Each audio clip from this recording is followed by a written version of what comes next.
Prime numbers, the jewels of the Queen of Mathematics, as Gauss would say. These are probably the most important objects in all of mathematics. A prime is so much more than just a number. It's a characteristic, it's a place, it's an ideal, it's a close point of spec Z. I would keep gushing about the prime numbers, but I'm a washed category theorist, so I don't know anything about numbers.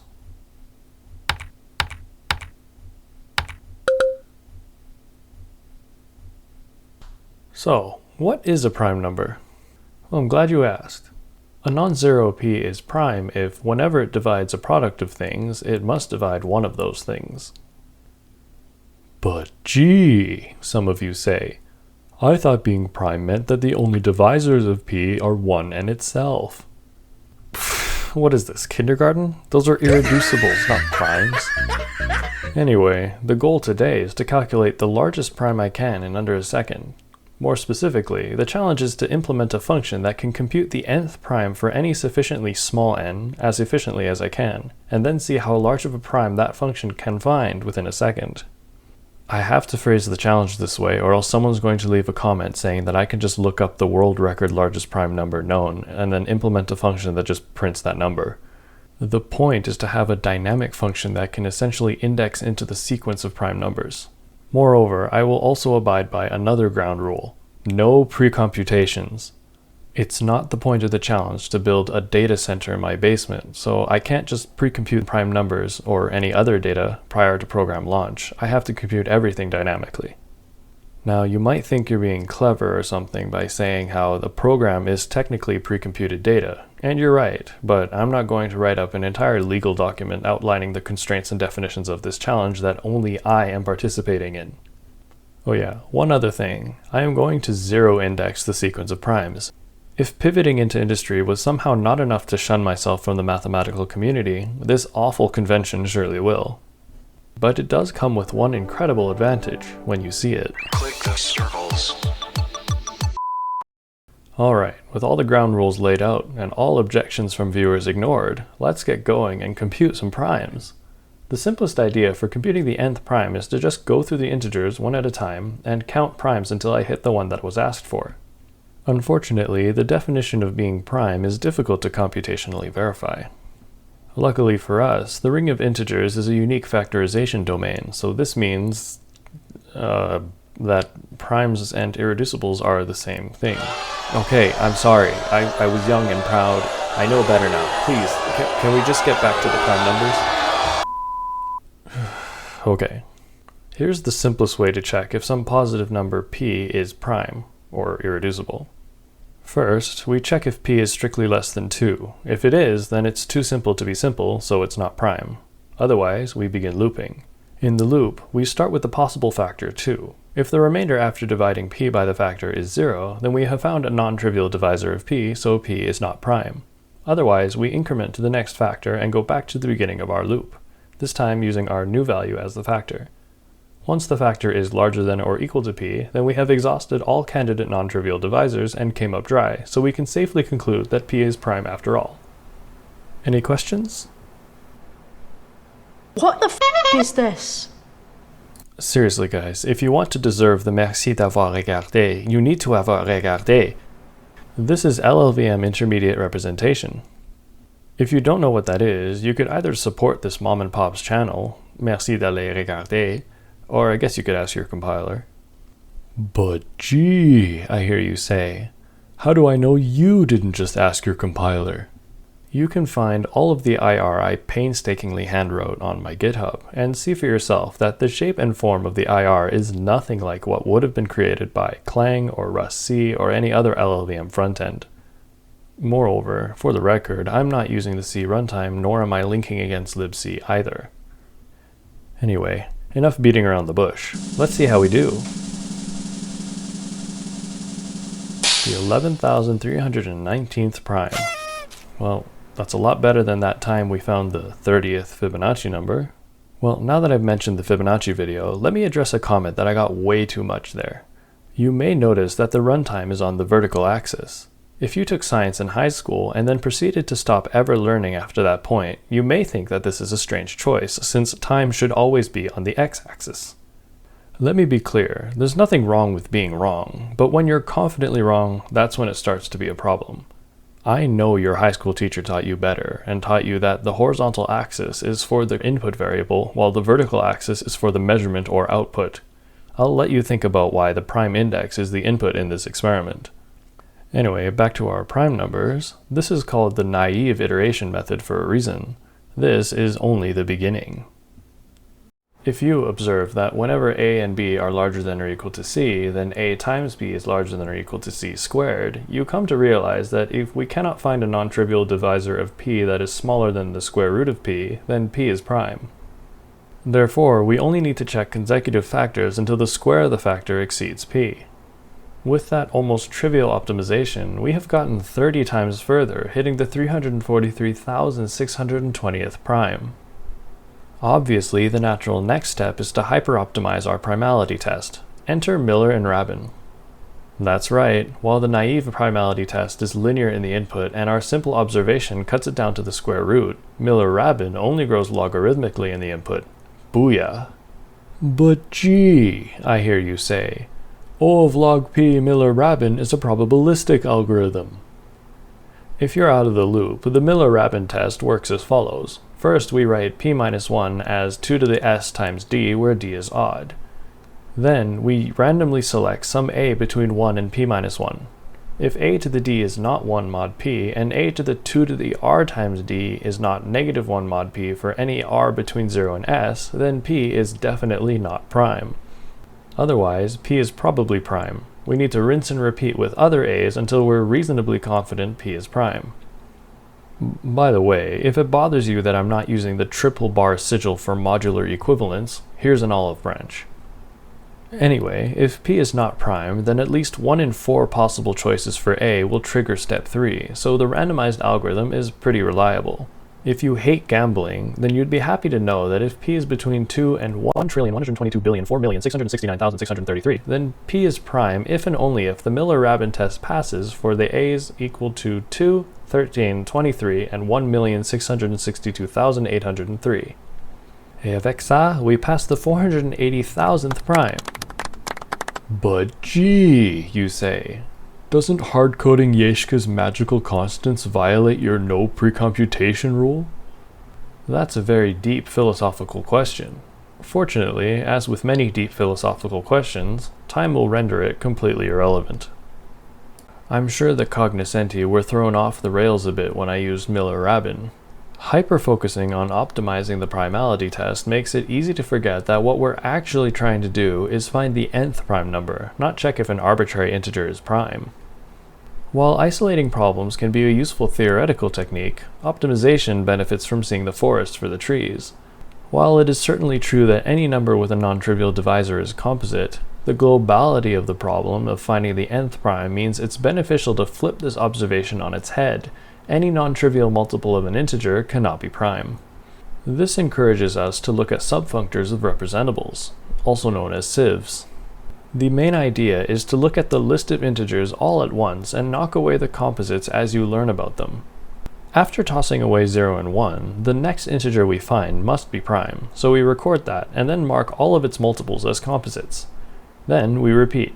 Every consecutive integer we encounter that we have not thrown out is another prime in the bag, after which we can toss away all of its multiples again. Eventually, we will find the nth prime, after which we're done. Well, there's a small catch. If we were to mark off all multiples, then we'd have an infinite amount of work to do for each prime we encountered. This is no good, so we choose a sufficiently large cap S for our sieve and only mark the primes up to S. But gee, you might be wondering, how do we know what to pick for S? Before I answer your question, here's a joke I stole from my friend. What does an analytic number theorist sound like when drowning? Loop, loop, loop, loop, loop. Anyway, Rosset and Schoenfeld tell us that the nth prime is less than n times log n plus log log n for n larger than or equal to 8, where, of course, log n is the natural logarithm of n. Unfortunately, natural logarithms are a bit difficult to work out on a computer, but that's okay, we don't need to resort to that. We can approximate more generously with the artificial logarithm, I mean the binary logarithm. Thanks to IEEE 754, this is already a lot more computer friendly. But we can make it a bit better by approximating the binary logarithm with a bit length. Thanks to the LLVM count leading zeros intrinsic, bit length is no sweat at all. This gives us an upper bound for our sieve, after which we can say farewell to our earlier myopic approach because we just passed the 5.5 millionth prime number.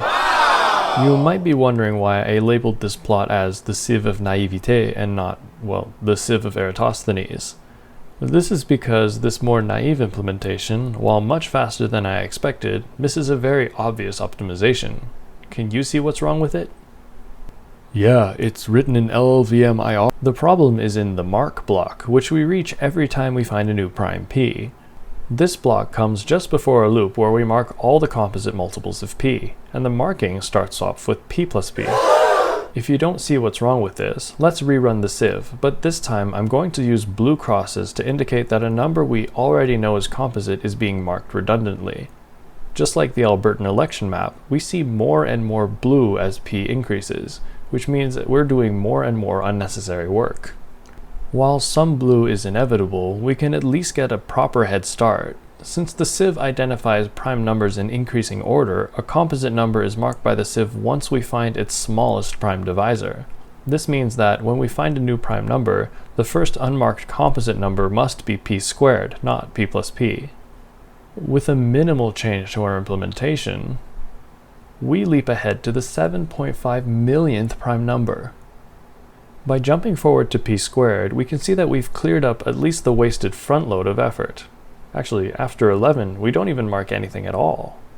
In other words, once we reach the ceiling of the square root of s, no more sieving is necessary at all. All remaining integers greater than or equal to the square root of s that are not marked are prime. This means that we can just count off the remaining primes until we find the one we're looking for. This may not seem like a big deal, but since I packed the entries of my sieve into individual bits, I can quickly count the primes in 64-bit chunks thanks to the count pop intrinsic. With that, we jump further still to the 8.3 millionth prime.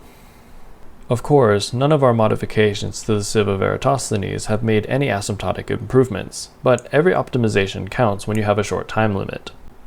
Speaking of asymptotics, you might notice that these sieves start off with a really gentle growth, but then something happens at around 4 million, after which the runtime suddenly grows much faster. What's going on? Remember that the size s of our sieve grows like n log n. This means that as n grows, we are catching bigger and bigger L's. My computer is doing the best it can, but the first L can only account for a sieve of 262,144 elements before needing a bigger L. The technically precise term for these L's is a cache level. Moving data to and from your computer's memory is painfully slow, but it happens every time you need to read or write through a pointer.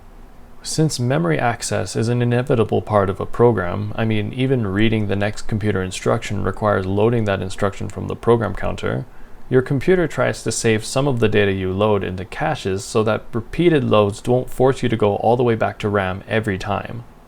The trade-off for the increased speed provided by caches is that faster caches are smaller. Let's say we are sieving out the multiples of the prime 7. In order to do so, we need to load a portion of the sieve into our L1 cache before marking off the multiples of 7 that appear in that portion, and then we have to write this updated chunk back into L2 before loading the next portion to repeat this all over again.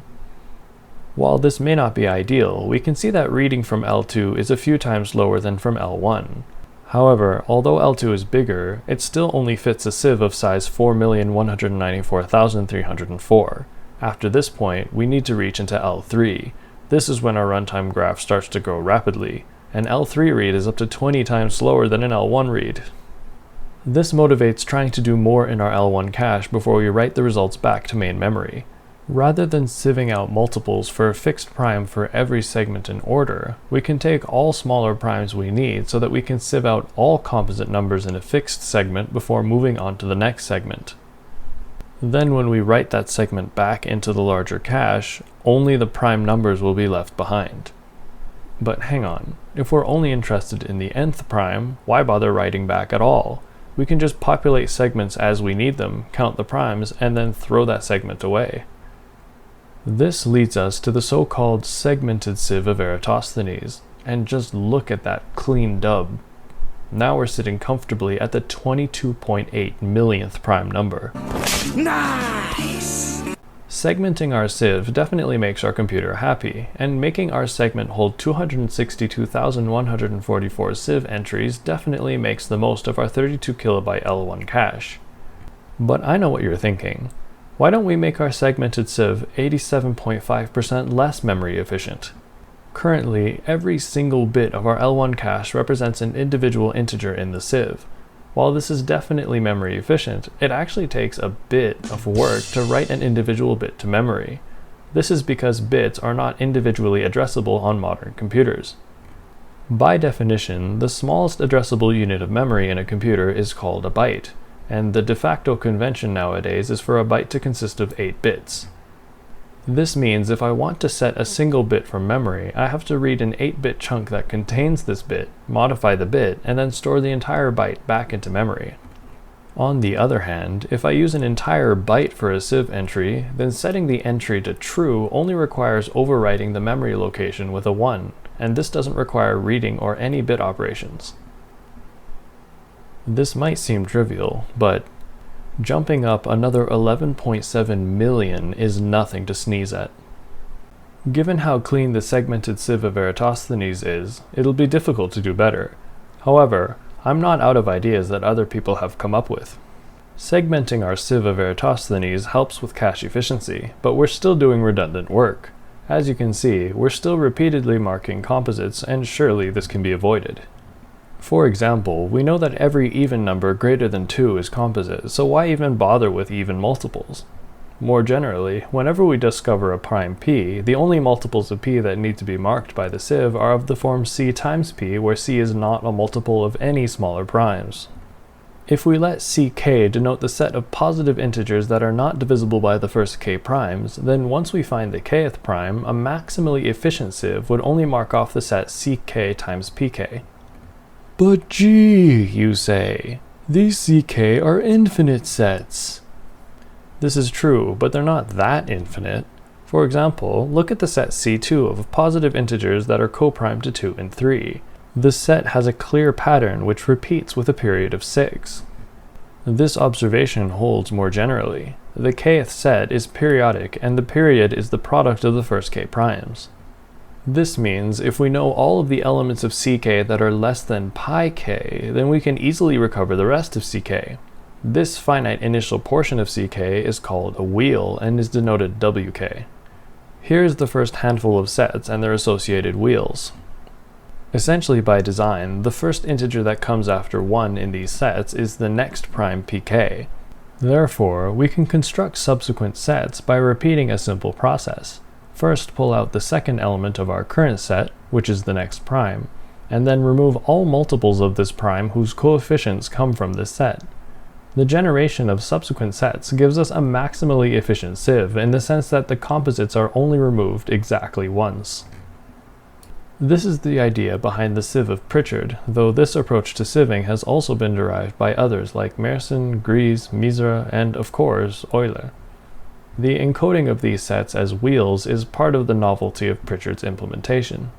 By having no redundant work, the runtime of the sieve of Pritchard is sublinear in the size s of the sieve.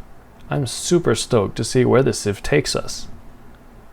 3.1 million. Looks like we got hit by the big oh no. While we have removed all the redundancy in our algorithm and obtained an asymptotically superior runtime, we got screwed over by the fine print. You'll notice that I described this algorithm purely mathematically, but this leaves some questions unanswered. For example, how are we storing our wheels? The iterative step in this algorithm requires extending the wheel and then deleting various elements, so what would be a suitable data structure that would support these operations? From an asymptotic point of view, the answer is obvious. A linked list. In fact, since we need to be able to traverse the wheel in both directions, since we need to delete wheel elements in reverse, the answer is a doubly linked list. However, if you use a real computer, the thought of traversing a linked list probably made you puke in your mouth. The reality of the linked list is that it is only good at fast insertion and deletion, and is immediately a bad choice of data structure the moment you need to iterate over its elements. The reason for this goes back to the fact that modern computers use levels of caches to try and speed up memory I/O. These caches operate on the assumption that your memory access patterns are predictable.